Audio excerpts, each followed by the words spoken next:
How are you, my students?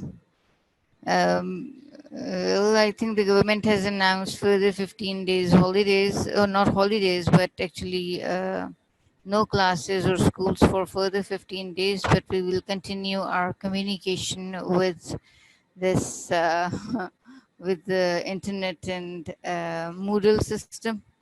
We're trying all our best not to waste your time, and all what you have to do is concentrate what we are teaching, because when you start reading yourself there are problems in there, and first you have to work hard to understand things, and then you have to remember a huge amount of material.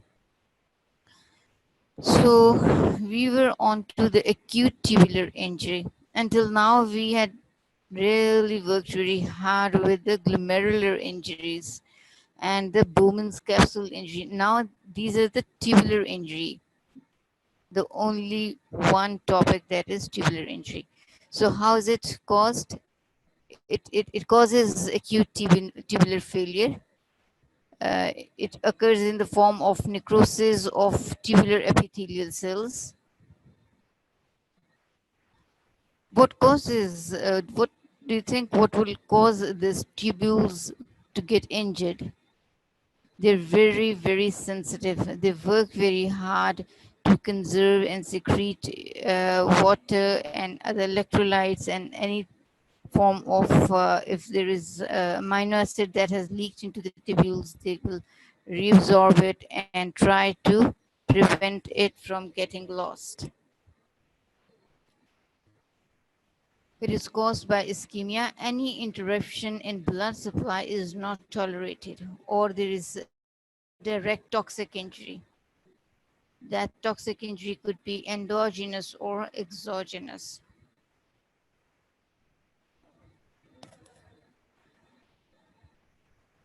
Ischemia due to decreased or interrupted blood flow, diffuse involvement of intrarenal vessels in microscopic polyangiitis, malignant hypertension, and microangiopathies. Do you follow me?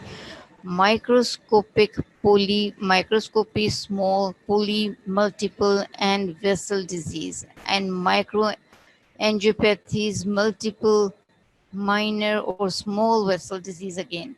And then comes malignant hypertension. We already defined and we know what is malignant hypertension.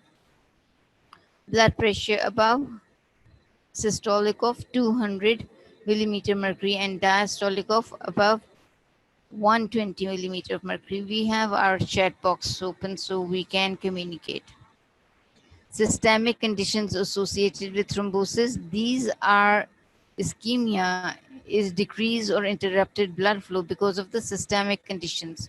So there are several systemic conditions, blood vessel diseases that will prevent normal blood flow.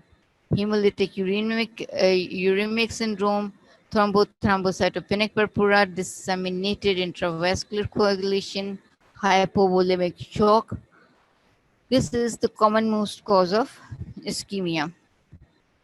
Hypovolemic shock, decreased effective circulating volume. For example, in hypovolemic shock or in septicemia, there is hypovolemia because of dilatation of blood vessels. So there could be endogenous agent, toxic injury due to tubules by the endogenous or exogenous agents. The endogenous agents, what could be those? In crush injuries, myoglobin or the muscle globin is released. These are very toxic to the tubules. They cause renal failure once released. Large amount of hemoglobin, if it starts circulating in the blood, and it will you can just think of plasma cell malignancy called as multiple myeloma. Bile and bilirubin, they're also toxic to the nephrons. Drugs, for example, gentamicin. So you will remember in kidney failures, you don't give gentamicin. Or if there is reduced kidney function, you don't superimpose further reduced function, or you don't further damage the kidney by giving gentamicin. Then there are dyes, radio contrast dyes, heavy metals, for example, mercury. Organic solvents, for example, carbon tetrachloride. Right? So heavy metals, it is not necessary that it is mercury, could be another heavy metal, but mercury is the commonmost because we use mercury in thermometers until now. Thermometers with mercury are still the accurate most or the standard gold standard of the measuring temperature. Organic solvents, for example, carbon tetrachloride. So, ATI or acute tubular necrosis accounts for about 50% of the cases of acute kidney injury in hospitalized patients. ATI is usually a reversible process. Mostly they are caused by severe trauma that results in period of inadequate blood flow accompanied by marked hypotension and shock. The pattern is ischemic ATI, acute tubular necrosis. So 50% of the patients or 50% of the kidney injuries are because of acute tubular injuries. Actually, glomerular injuries are very specific because of antibodies formed inside the body or coming from outside the body. But tubular injuries are non-specific. Any condition causing decreased blood flow, and there are so many of them. Any toxin that could be in the body, exogenous or endogenous, causes this condition. So what happens is toxic injury will uh, cause or ischemia will cause vasoconstriction and tubular injury, or some toxin taken from outside or endogenous toxin will cause tubular injury again. Tubular back leaks, slough cells, interstitial inflammation. So interstitial inflammation will decrease lumen or the luminal area, and the slough cells will block this tubule. Then there is, because of that, there is decreased urine output and decreased GFR, right? So there is obstruction caused by slough cells. Area is characterized by focal tubular epithelial necrosis at multiple points along the nephron with large skip areas in between accompanied by rupture of basement membrane tubulorexis and occlusion of lumen by the cast. So it is a zebra-like picture. Focal tubular epithelium, necrosis here, necrosis and necrosis. So there are focal necrosis, areas of focal necrosis are there. And these focal areas of necrosis are multiple. Focal areas of necrosis are multiple. Areas of normal tubular epithelium, which is pink in color, areas of normal tubular epithelium is there. So once there is focal necrosis, it means that a lot of sloughed cells or the cells that are broken down from the necrotic area will travel in the tubules. This is the area that have lots of cast or slough cells, the light blue area. And then there are skip areas, you've seen that. What happens histologically is there is rupture of the basement membrane. In a few minutes or as we advance, I'll show you slides that have ruptured basement membranes called tubulorexis. So this is the tubular basement membrane. It is absent at places, right? So this tubular membrane is absent here.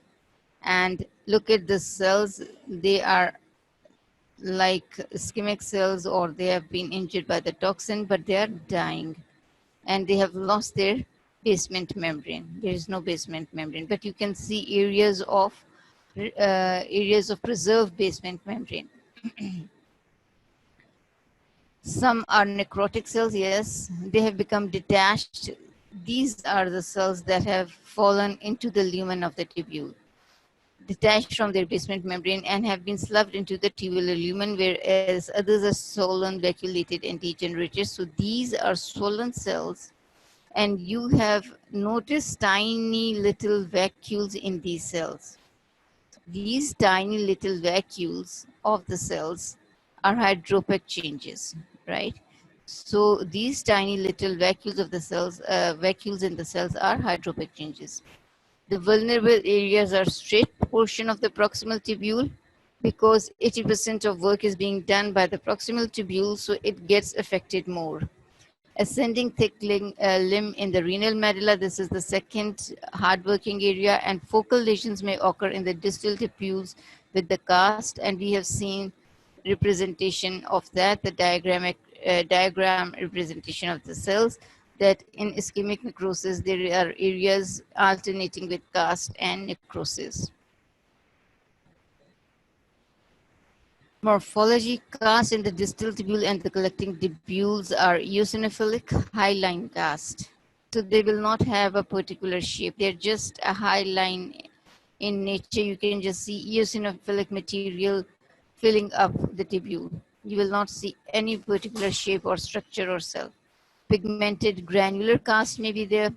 Tom horsefall protein, a urinary glycoprotein normally secreted by cells of ascending thick limb and distal tubule. Other plasma proteins are there. So, Tom horsefall protein, it's a special name given to a protein secreted by ascending limb of loop of Henle and by the distal tubule. So, Tom horsefall protein is nothing but just a protein secreted by the tubule itself. And there are other plasma proteins as well. So these together give rise to pink colored hyaline cast that is blocking the tubule.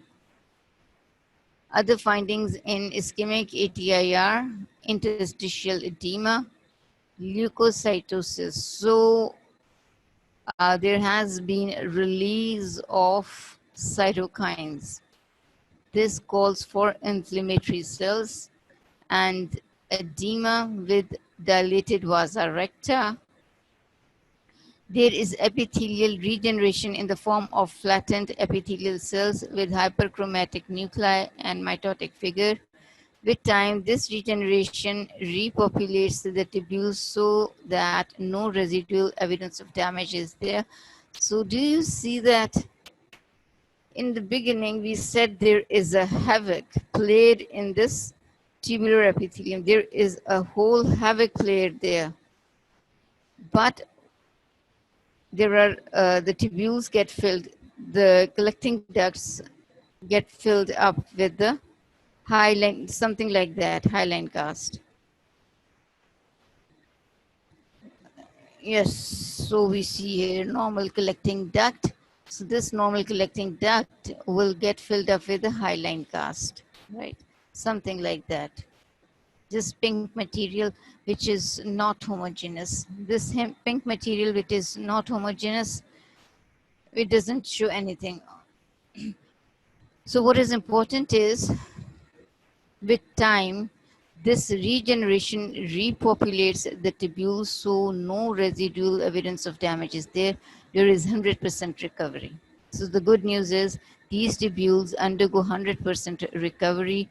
The increased mitotic figures are normal mitotic figures that are accompanying the tubular damage, right? When there is a damage, the normal mitosis causes proliferation of the ductal cells to replace the damaged cells. The nuclei are hyperchromatic because they're very active, because they have to undergo a rapid proliferation and they have to synthesize all that DNA, so they become hyperchromatic. This is not to be confused with malignancy because there is no NC ratio abnormality and the cells look normal. The mitotic figures are not abnormal.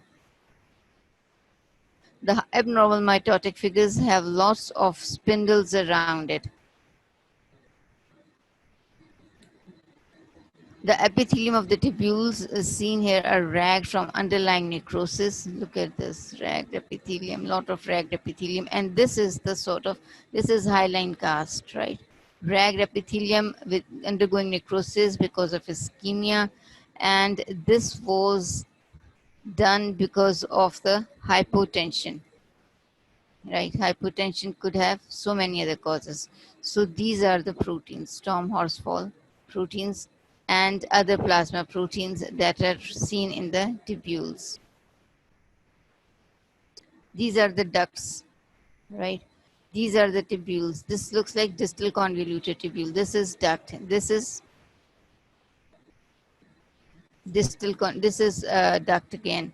This is proximal convoluted tubule. Toxic ATI, acute tubular necrosis, is manifested by acute tubular injury, mostly in the proximal convoluted tubule, right? So most manifestations are seen in the cortex of the kidney because proximal convoluted tubules are located in the cortex of the kidney. So one of the things we need to know about is mercury chloride, is mercury. Once once the injury has happened, it is very much difficult to say what caused the injury, right? The cause of the injury is not easy to identify. So what will mercury do? Cause large acidophilic inclusions, and these cells become necrotic, desquamated, and they fall off into the lumen and they undergo calcification. So a calcified dead cell is not pathognomonic for mercury, but that are the events that happen in mercuric chloride poisoning.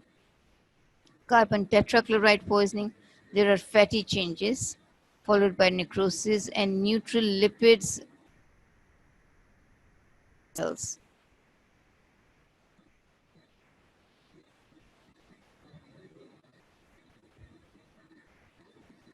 There is accumulation of neutral lipids. These are the glomerular cells, and you can see neutral lipids getting eventually accumulated there, and this followed by the necrosis.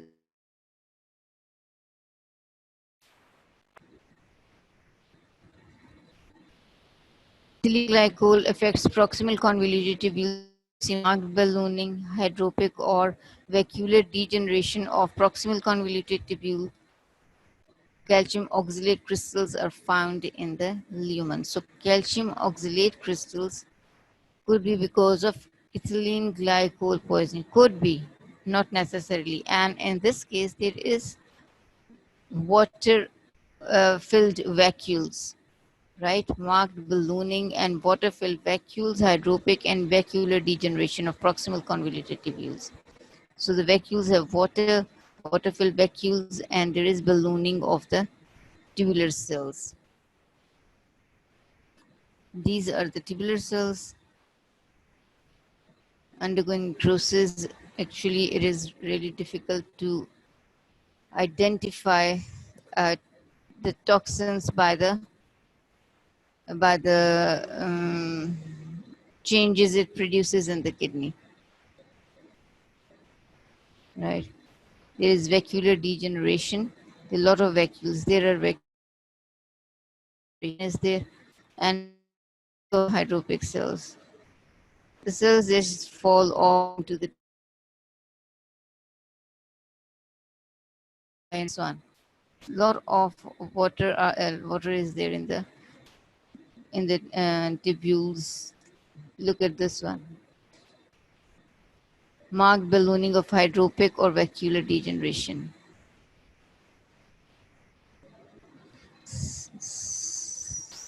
So this one, marked vacuolar degeneration, is there.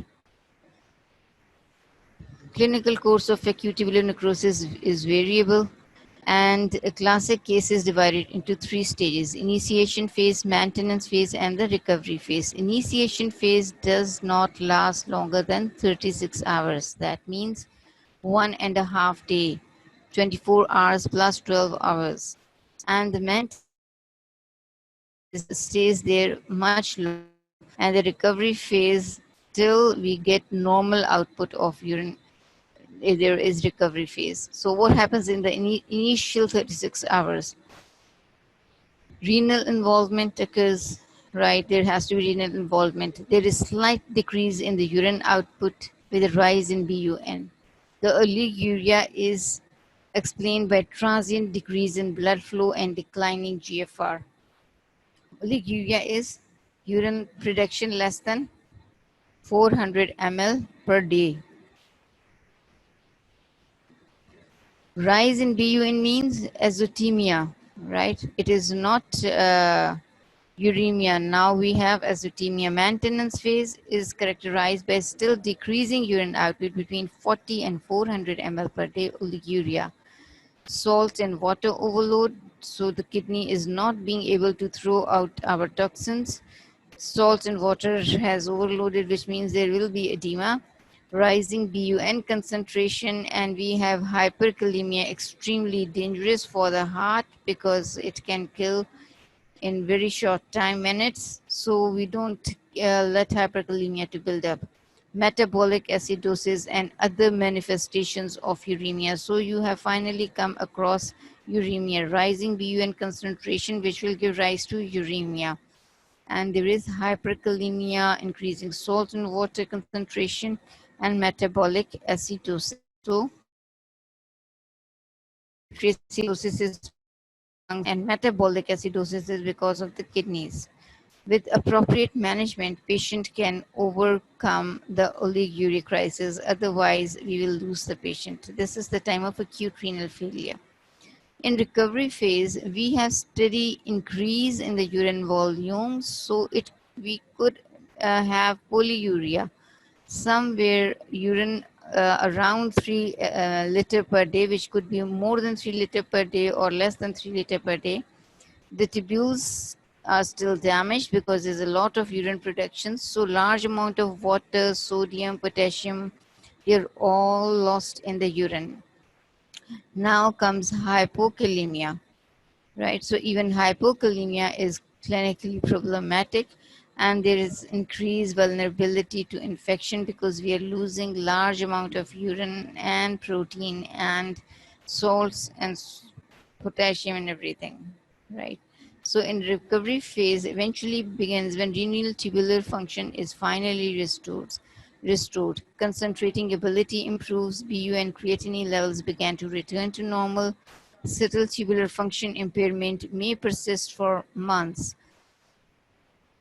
Well, underlying renal abnormality may still be there, but still somehow, because we have two kidneys, even some damaged nephrons can repair themselves until the other nephrons take over their function and they can rest and recover. Most patients in the recovery recover completely, so no tubule remains damaged forever. All of them recover finally.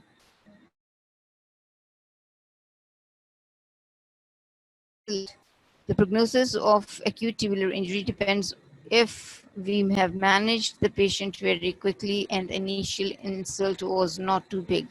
But bad prognosis is if there is increased magnitude of the injury, duration of injury is very long, there is long periods of ischemia, and recovery is expected with nephrotoxic acute tubular injury when toxin has not caused serious damage to other organs such as liver or heart. If it has damaged other organs like heart permanently, then because the cardiac muscles rarely proliferate, they have very little reserve or no reserve for proliferation. Liver damage has to be a huge liver damage. What is toxic to the kidney is also toxic to the liver. With current supportive care, 90%, 95% of the patient actually recover. Those who do not come to precipitating cause actually recover. So these people recover. 95% recovery is there.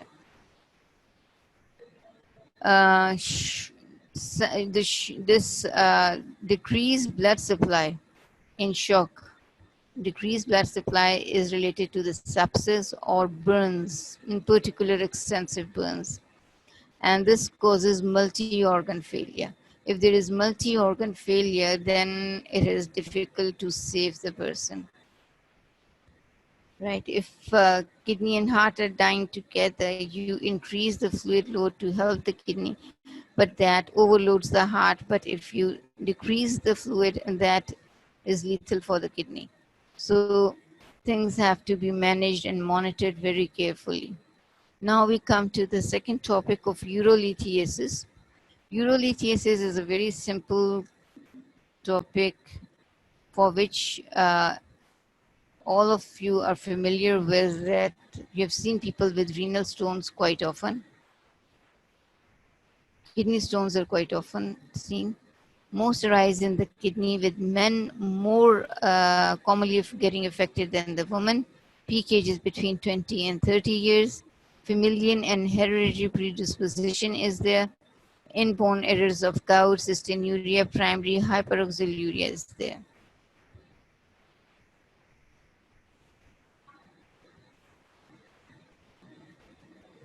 Is there any problem with gout, cystinuria, primary gout means increased what crystals? Am I right? Uric acid crystals. Gout means uric acid crystals. Calcium oxalate crystals are raised in pseudogout. Cystinuria, cystine concentration increases, and hyperoxaluria, and this is increased uric acid concentration. So idiopathic hypercalcemia, hypercalciuria, and hypercalcemia. Hyperoxaluria, it could be enteric, primary, or hyperuricosuria. Hypocystinuria, and no known metabolic abnormalities, 15 to 20%. So that means idiopathic for 15 to 20% of the people. This is what calcium oxalate stones looks like. This is what calcium phosphate stone looks like, white in color. Look at oxalate and calcium, though both are calcium stones, but one is yellow, calcium oxalate, the other is white like snowfall. Magnesium ammonium phosphate true white stone. These organisms are notorious for causing such stones, magnesium ammonium phosphate stones, or they are also called as true white stones. Proteus, Staphylococcus, Staghorn stones. Uric acid associated with hyperuricemia, they are associated with hyperuricosuria and idiopathic, 50% of the uric stones. Then comes cystine and others of known or unknown causes. Renal calyces and pelvis, and in the bladder.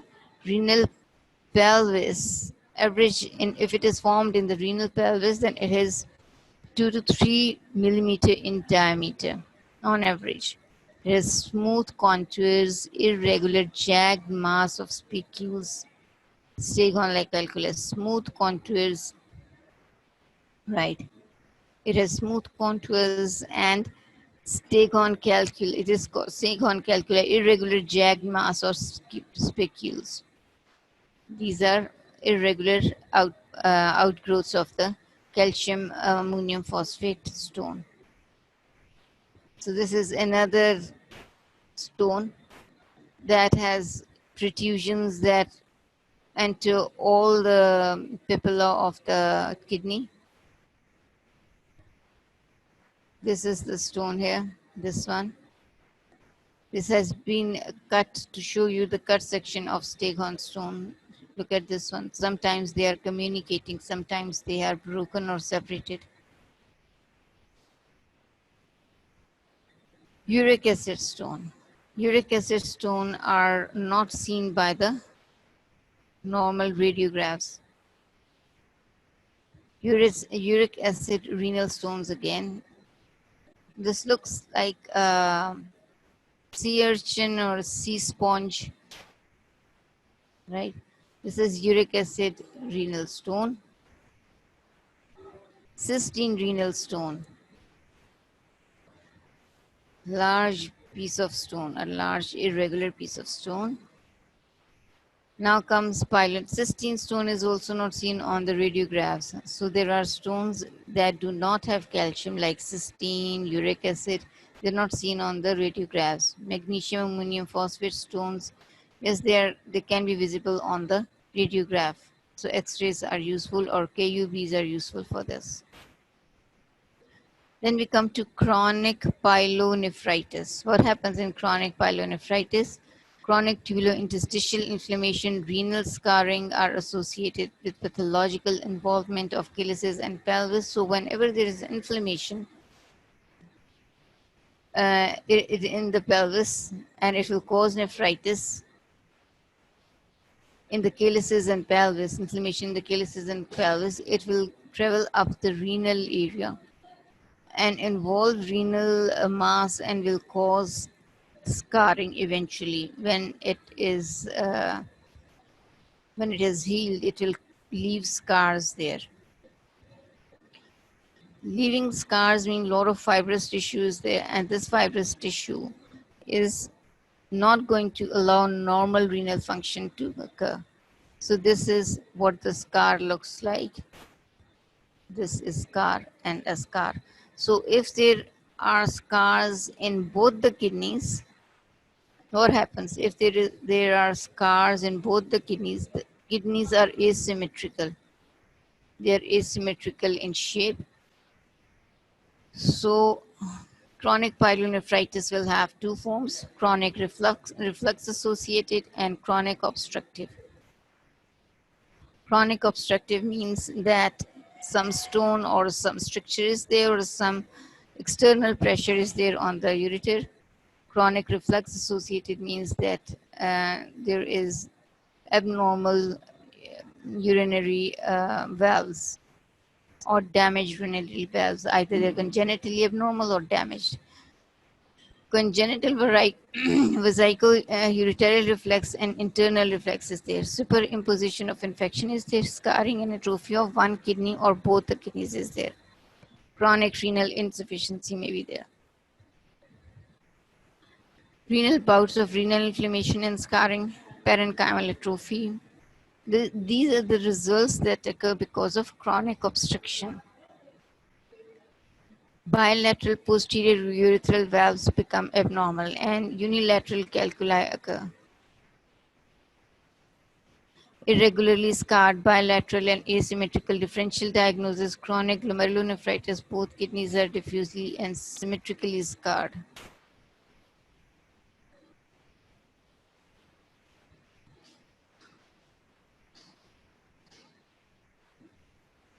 Do you get my point? Irregular scarred kidney, asymmetrical, but if there are both the kidneys are involved, they become asymmetrical, irregularly scarred, and chronic glomerulonephritis eventually sets in a scarred kidney. So glomerulonephritis is the end stage now. Coarse, discrete cortical. Now, what will say that the end stage kidney was indefinitely because of chronic pyelonephritis? What will tell you the story of chronic pyelonephritis once the kidney has stopped functioning or has entered end-stage renal function? Congenital could be any of these things. Superimposed infection was there, chronic renal insufficiency occurred, scarring it, and atrophy. All of this will tell you. Scar and asymmetry will tell you. Irregularly scarring, right? This is what is going to tell you. Asymmetry will tell you that both the kidneys will have chronic glomerulonephritis are diffusely and asymmetrically scarred. Coarse, discrete corticomedullary scars overlying dilated or blunted calyces. This is what is going to tell you. Flattening of papilla of upper and lower poles. You see this kidney? If this is the picture of gross I give you in OSPE, what will you see in this? Scars. You must search for multiple scars there. And you might see that if it is one kidney, or it could be both the kidneys. If it is one kidney, it will look like that with multiple scars. And if it is both the kidneys, they have to be asymmetrically scarred. They will not look alike. See? So these are multiple pictures which can be given in your practical as well in OSPE. Tubules and interstitium. Tubules atrophy, hypertrophy, or dilatation of the tubules. Maybe they've flattened epithelium filled up with colloid cast or thyroidization. So this cast is different from Tom Horsfall protein cast. Now the colloid material that you see in the tubules looks like thyroid cast, right? They give you appearance of the thyroid cast. Fibrosis is there equally badly in the cortex and medulla. Infection, active infection, neutrophils in the interstitium and pus casts in the tubules are seen. So just look at this. This is just a lot of damage there and a lot of fibrosis in the tubules. These are the proteins you see. Tom Horsfall protein. Not sorry. These are the thyroidization proteins you see. Tom Horsfall proteins are different, and there is lot of neutrophil cast there. This is a low power magnitude or low power view of the kidney. And why do I call it kidney? Why not a thyroid gland? Why is it kidney? It's not kidney. Maybe I put a picture of thyroid gland. I'm making fool of you. Just tell me. If I tell you this is thyroid, how will you tell me I'm wrong?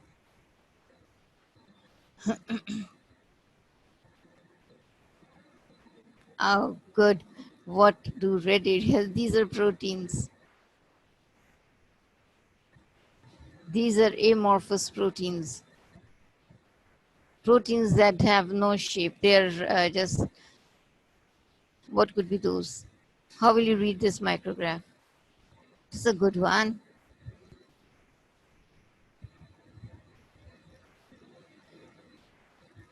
Good God. This is colloid. This is not colloid. This is colloid. That is called thyroidization, right? And how will you recognize a kidney? By this one, glomerulus. This is Bowman's capsule. Look at the dilatation of the Bowman's capsule. This is glomerulus. This is the Bowman's capsule. These are the tubules. Look at the cells. See, these are the tubules. In between the tubules, there is amorphous substance that is colloid looking. This amorphous substance. This is colloid. This one here. This is another glomerulus. Or this looks like, yes, this is a glomerulus. And where else? This one looks like a glomerulus too. The rest are all tubules. Some of them are dilated. Not all the tubules, but some of the tubules are dilated and have protein. These are colloid. This is fibrosed glomerulus, right? The glomerulus has undergone hyaline changes, fibrosis and hyaline changes. This is a normal glomerulus. These are lot of inflammatory cells. You see small dots with little cytoplasm. These small dots with little cytoplasm are lymphocytes. You see a dot with cytoplasm to one side. This could be plasma cell.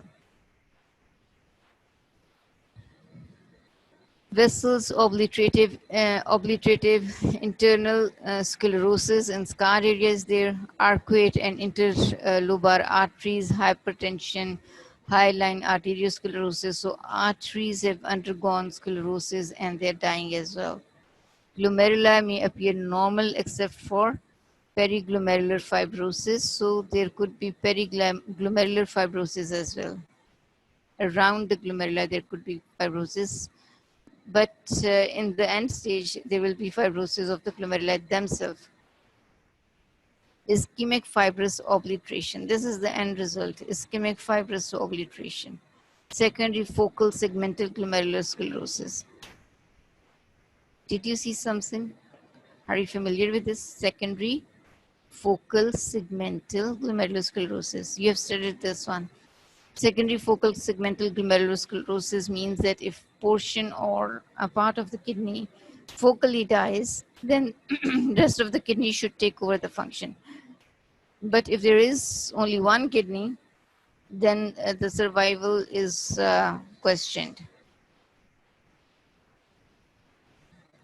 So it could be associated with proteus infection and obstruction. Large yellowish orange nodules that may be grossly confused with renal cell carcinoma occurs in xanthogranulomatous pyelonephritis. Xantho, whenever you have the word xantho, it means fatty glomerulonephritis, fatty pyelonephritis. So large yellow orange nodules that may be grossly confused with renal cell carcinoma may be there.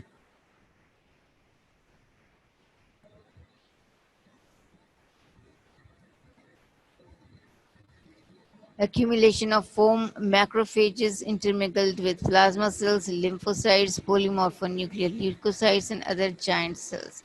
So xanthomatous pyelonephritis,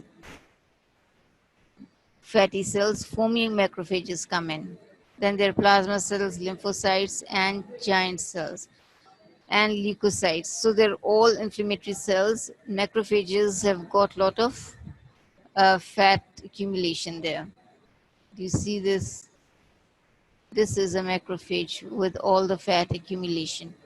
Look at the fat accumulation there. Small vacuoles that are colorless. Fat accumulation. This is a very high power view.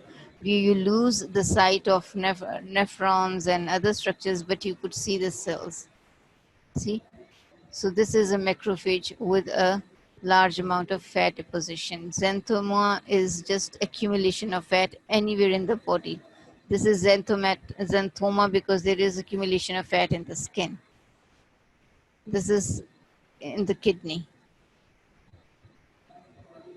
See, a lot of fatty cells are there. Clinical feature: insidious onset, acute recurrent pyelonephritis, back pain, frequent pyuria, bacteriuria, and associated reflux. There is silent onset hypertension in children and reflex nephropathy, polyuria, nocturia, and significant bacteriuria. So, what happens in tubular injuries is mostly polyuria, right, or nocturia. Radiographic features: asymmetrically contracted kidney with coarse scars, blunting, and deformed calyx, system of calyx. Secondary focal segmental glomerular sclerosis. Yes, this is gouty nephropathy. These are just very different pictures I've kept in the end. And this is to show you this is drug induced nephropathy. Lot of eosinophils are there. Interstitial edema and inflammation, and there are several dying cells. There are several dying cells. Light chain nephropathy, it looks like that. Uh, lot of globular infiltrates are there. You can see lot of proteinaceous infiltrates are there, and that is end of the kidney. Tomorrow, inshallah, we have to read or we have to go through the leftover lectures of lower urinary tract and main genital system and uh, for you not that was uncovered. What topics were left in lower urinary tract and male genital system? Can I know, please? Anyone paying attention to the topics covered? Anyone and everyone, whoever can tell me which topics were left from the next chapter.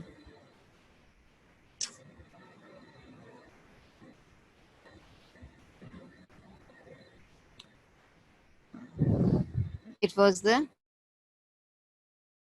it was the we're going to study inshallah tomorrow the prostate gland.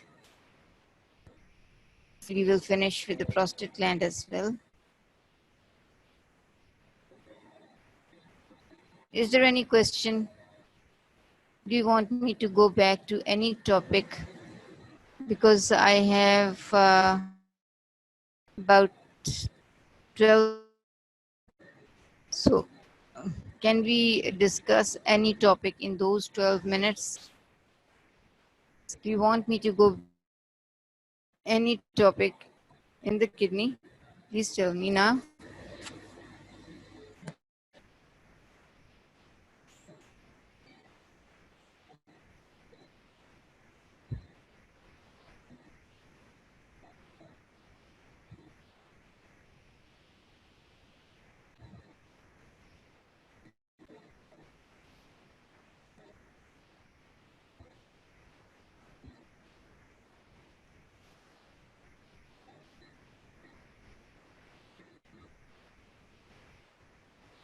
Some slides which have all the differential points of renal disease.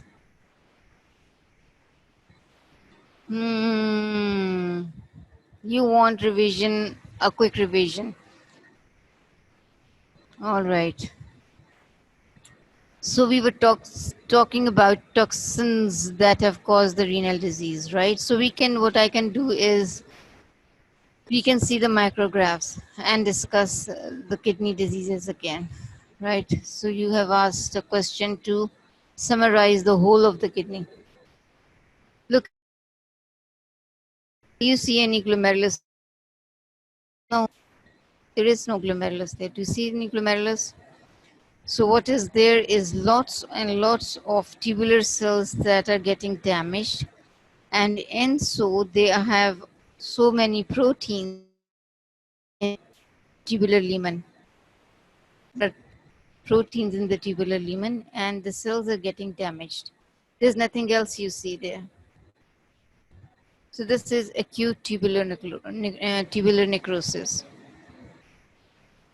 What will happen if there is a lot of fat in the tube, and what will happen if there are just hydropic changes? They are not definitive diagnostic things, right? They are not definitive diagnostic things, but they still point towards some poisons. So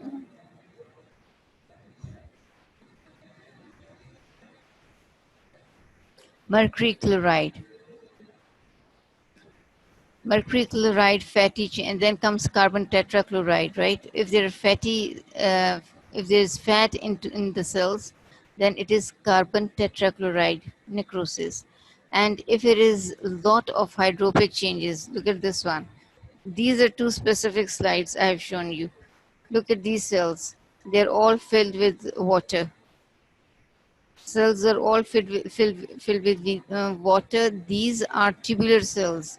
And look at the tubule. It has the basement membrane at place, and at other place, it has lost the basement membrane, right?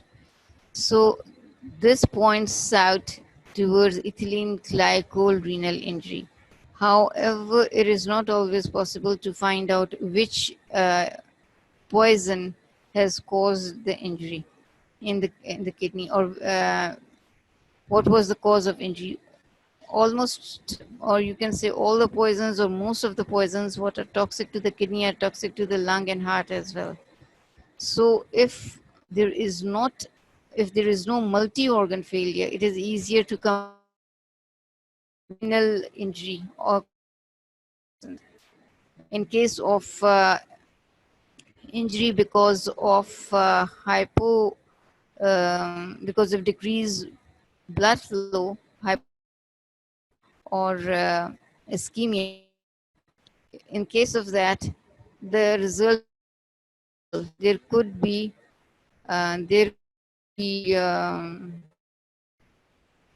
if recovery in 95% of the cases there is recovery with a better management. In the 5% of the cases there is no recovery, maybe because of severe ischemia of long duration. Severe ischemia of long duration could possibly cause huge renal damage. But usually, even if those cases are treated early, there could be an early recovery. I have 8 minutes. I will just try to.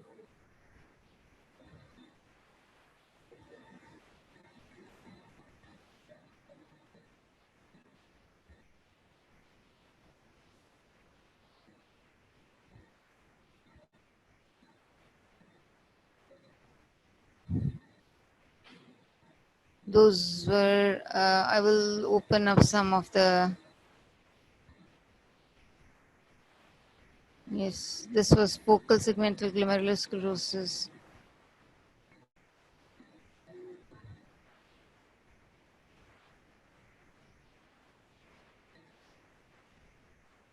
Right. So we were just talked about if there was diffuse involvement of the kidney, if there was global involvement of the uh, glomerulus, or focal involvement of the kidney. Diffuse and focal stand for the kidney. If there is diffuse involvement of the kidney or focal involvement of the kidney, global involvement of this glomerulus, or just the segmental involvement of the glomerulus. Here is a picture, and I told you to keep this picture in your pasted in your book. That will give you a good understanding at a single glance. Diffuse means if the entire kidney gets involved. Focal means areas spread with normal kidney, and there is areas of abnormal. What is the problem with the focal sclerosis? Problem is the biopsy could have been taken from here in focal segmental glomerulosclerosis. So the glomerulus is normal, and the area from where the biopsy is taken, it's normal, right? So a pathologist may miss the diagnosis because the surgeon may miss the area of right area of biopsy, and so the diagnosis is missed. This is just the same, showing you what global means and showing you what segmental means, right? So for almost all the glomerular diseases as well, there are primary involvement of the kidney. There is primary involvement of the kidney, and there is secondary involvement of the kidney when there are multiple factors affecting kidney. Age groups, it is young age group.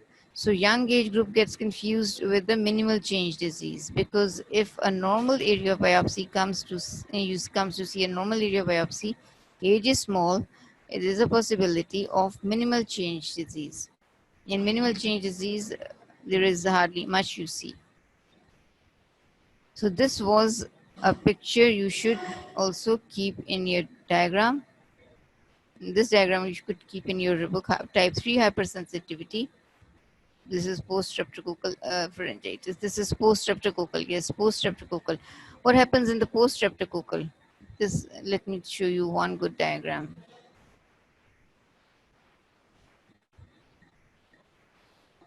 This is a diagram you should memorize. One diagram. This is a good diagram. This is the endothelium, right? And the immune complexes cross the endothelium, the basement membrane. They lie subendothelially in the beginning. They cross the basement membrane, and then they come to lie subendothelially, right? So they form subendothelial humps. This is the histological picture, right? This is what you see histologically. This is Bowman's capsule, so you don't find histology here other than rapidly progressive glomerulonephritis. You see pathology here when there are antigen antibody deposits, and there is a lot of inflammatory reaction. Other than that, you don't see the immune complex deposits in light microscopy. The immune complex deposits are seen in the immunofluorescence. You can just find out what kind of immune deposits are there, IgG, C3, and IgM. In the beginning, there is a chart that mentions morphology and immunology for every glomerulonephritis, for every kind of glomerulonephritis. You have to memorize that. It becomes very easy, because once you know what kind of antibody is there, all what you have to know is the pattern of the disease. So time is up. I leave you now.